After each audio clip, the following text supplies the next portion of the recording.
Shalom shalom shalom abakunzi mwese ba Elayo TV ndabasuhuje, haba abadukurikira ku murongo wa YouTube n'abadukurikira kuri TikTok. Amahoro y'Imana mu bane. twagarutse katubanze dusenge. Ndumva hari ibintu Imana yacize ku mutima, tugiye kuganira ku bintu bigera nko muri 7 umuntu yakora bizana umugisha wihuse. Wabyumvishe? Ibintu umuntu yakora bizana umugisha ku buzima bwawe. Turaganira ariko no ku inzozi zivuga umugisha. Inzozi uroto ukavuga ati Imana igiye kumpa umugisha. Hari abantu baba batazizi cy'abana birose ntibabisobanukirwe. Nibyo tugiye kuganiraho. Kristo le davostike tabone mone aketa. Tugushimiye neza n'urukundo rwawe nyakubaha Imana. Habwa icyubahiro. Nyemerera ubane natwe, wagiye ubana natwe cyane, ubane natwe kurushaho ibitavuga Imana byose. Toka daimoni mu izina rya Yesu. Mwuka enezo kiste kotabo kenemo. Mwuka wera tuganze tuburutegeke uvugane natwe nyakubaha Imana n'abantu bose bakurikiye Elayo TV, haba hano kuri YouTube no kuri TikTok, mu izina rya Kristo Yesu. Amen. Imana ibahe umugisha rero. Imana ibahe umugisha. Ndi kwakira message nyinshi abantu mudukurikiye muri ahantu hatandukanye. Imana ibahe umugisha. Hari abantu nkunda aba bantelefona cyaba kanyandikira bari kumbwira ati umva turi mu byaha turarushye, dufashe kuvamo. Aba bantu umva niyo wamamagara ninjoro ndyamye hari nako kanya ni iminsi yo gukizwa neza tugakorera Imana nk'abazapfejo. Amen. Ariko hari n'abandi bagenda batwandikira inzozi zitandukanye. Niba warampaye message ntari nagusubiza humura nawe nzakugeraho. Yenda nsubiza ku murongo wamwanyandikiye muri benshi. Ubu abo kuri TikTok muri kunyandikira muri benshi cyane. Gera kuri Elayo TV kuri YouTube ukore subscribe. Nabo kuri YouTube batari bakora follow kuri TikTok muze mukore follow. Siko bimeze. Nababwire ibintu tugiye kuganiraho katwihute, ariko dushimire n'aba bantu. Muri kubona ngiye nize ibintu byo guteka. Nibyo nize muri secondaire. Leta duha buruse na university. Ndumva turi muri promotion ya mbere kabisa. Leta yakoreye ibyo bintu kandi tunarayishimiye. Ubwo rero nagiye nkora mu mahoteli atandukanye, ariko ubu ntabwo nyakoramo. Ubu nikorera ibiraka byo gutekera ubukwe abantu, ibintu nk'ibyo cyakubigisha. Ndabizi ku rwego rwo hejuru. Ndihamiriza kabisa ko Imana yabinyigishije.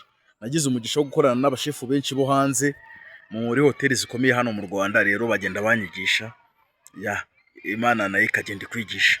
Rero abantu muba mufite n'ibyo biraka nta kibazo, ibyo biraka turabikora cyangwa tukakwigisha cyangwa tugatekera ubukwe bwawe na keke z'ubukwe. Ibyo nabyo byose turabikora, cyangwa iza anniversaire. Rero mujye muma n'ibyo biraka nanjye aho hantu tuhakorera umugisha. Siko bimeze rata. Mujye muzirikana cyane cyane abantu bo mu rusengero, ukandangira ubonye ufite umuntu ufite ubukwe, murangira umukozi w'Imana. Ni ibintu biba bisengeye, dukora ibintu biba bisengeye. Noneho hari abantu muri kudushyigikira. Ndi gushaka haba kuri TikTok no kuri YouTube kuzanshiraho ibiganiro byo guteka. Muri kumva ni ibintu mazemo iminsi guhera 2011. Ni ibintu mazemo imyaka myinshi. Nshaka kuzanshiraho n'ibiganiro kubigisha guteka ku buntu kabisa. Mudushyigikire rero tubone kamera. Nimero yacu ni 0784 414 9984. Kudushyigikira kandi ni ugushyigikira kuri Elayo TV no kugira tubone kamera, tujye dushiraho n'ibiganiro byiza. Haba kuri YouTube dushire ibiganiro bya kamera, haba no kuri TikTok hose dushire ibiganiro bisa neza cyane.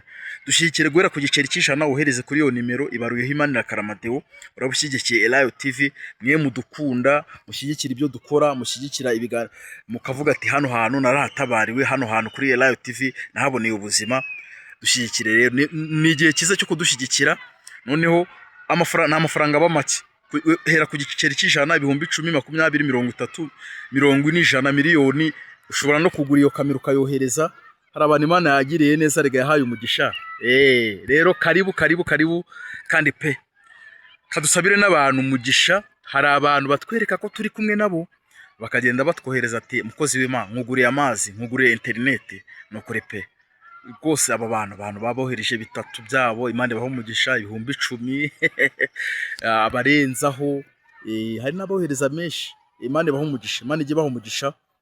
abantu bagenda badushyigikira, ni ukuri pe, Imana ibahe umugisha.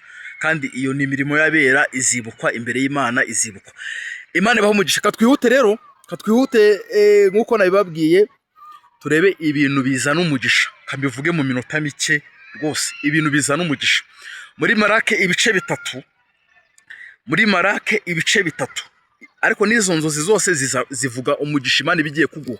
Kurota imegeri usoroma, wica ni ukwica imegeri, kwica ibikwaya, niba ni kwaya, ibihumyo ukabona yewana uri kubyica n'imegeri, uwo ni umugisha Imana ibigiye kuguha. N'amafi avuga umugisha.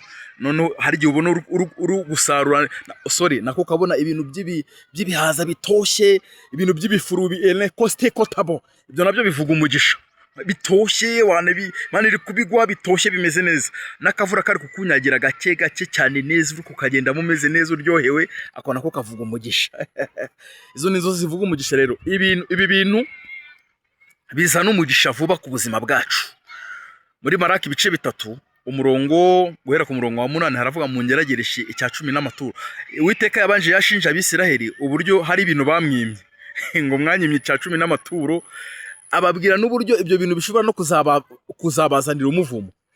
Hepfo arababwira ati mu ngeragereshe icya 10 n'amaturo nzabaha umugisha, nzagomorora umugisha mu bure naho mu ukwiza. Apostavo cya 10 n'amaturo, ibyo bintu bikore, bishire mu bikorwa, ubikure mu magambo no mu nyuguti, ibyo bintu bizana umugisha. Ikintu cya kabiri, mu itangiriro ibice 14 harimo amagambo kiriya gihe Loti bamufashe, noneho Aburahamu akamurwanirira, akazana iminyago, nawe akamubohoza. Noneho ibintu yabonye, iyo minyago byose yaragiye ahamo umwami Melikisedeki, amuhamo icyacu. Abyumvishe, umwami Melikisedeki amwaturiraho leta apostavo, umugisha. Abyumvishe, ibyo bintu ubukoze cya 10 n'amaturo, ubukozi w'Imana akagira ku buryo ni ukuri ubigenza, ibyo bintu akagusabira umugisha, abagusabiye ibyo bintu biba ni sawa. Hari abantu Yesu yagiriye neza, bamwe bagaruka gushima, abandi ntibagaruka. Ariko hari uwo yabwiye ati ufate ituro ryawe ugende wiyereka umutambyi. Abatambyi ni bande se? Abatambyi muri iki gihe ni abakozi b'Imana, natwe twese yabo ni abatambyi. Iyo bikoze ubikunze akagusabira umugisha. Hari abantu bidindiza ku mugisha. Nabyumvise kera, ubundi wajya kureba umuhanuzi ukagenda umujyaniye amaturo n'ibiki. Urumva ubu wenda abantu barabikerenceje, ariko ibyo bintu ni sawa.